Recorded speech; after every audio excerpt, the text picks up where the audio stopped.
You would have to be living under a rock right now to not see that, at least in my country, the United States, there is a groundswell for justice and equality. With that in mind, let me ask whether this cry for justice and equality is as simple as just having justice and equality, or is there a need to place a caveat upon that cry? Now I'm going to ask you to hear me out because this is something that I'm very passionate about.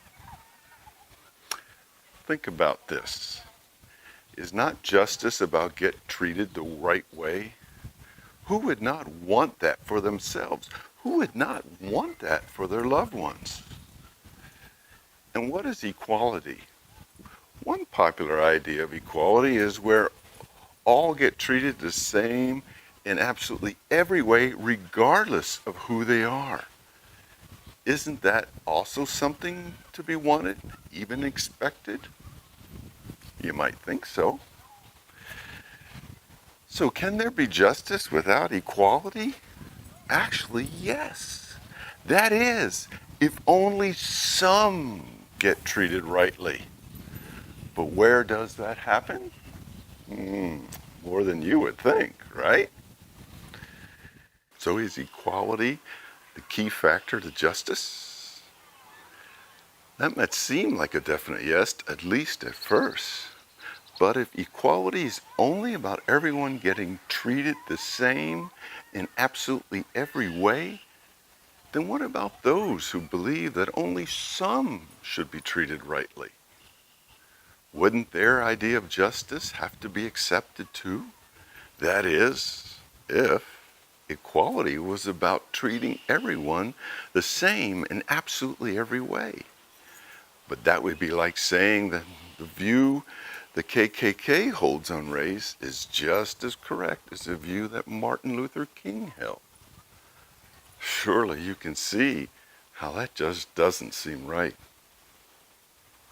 Now some may say that we should hate those over there while embracing these over here. There was even a show called Hate the Haters. But doesn't that put us right back in the problem that prompted this discussion in the first place?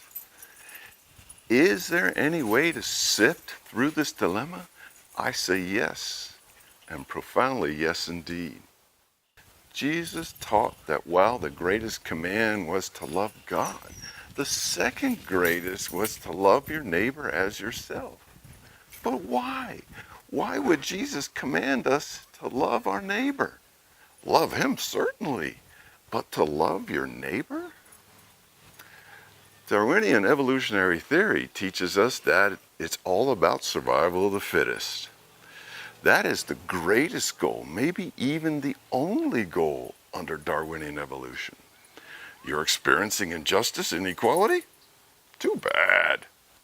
It's all about me. Does that seem right, especially in these times?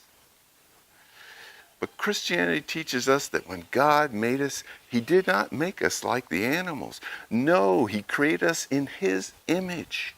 You are a reflection of God.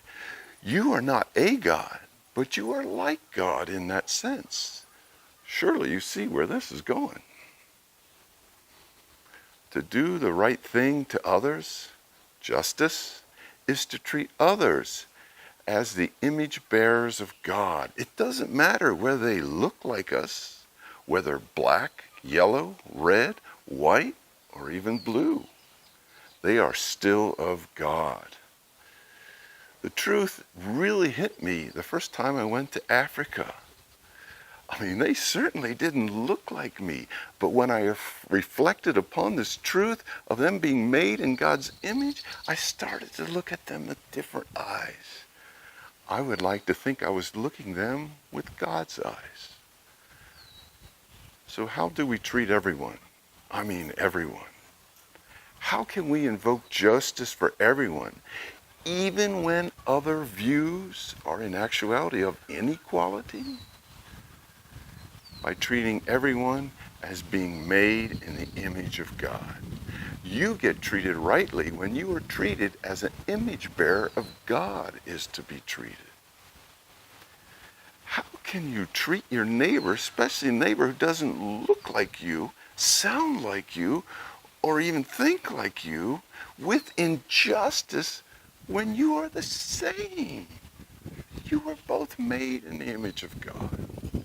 God values every single person so much that he came to this earth in order to die for them on the cross, to die for you. This is what the Bible means by God so loved the world that he gave his only son. This overrides hate. This overrides selectivity. This is the caveat to justice about equality. This is loving the way God loves. It's really that simple.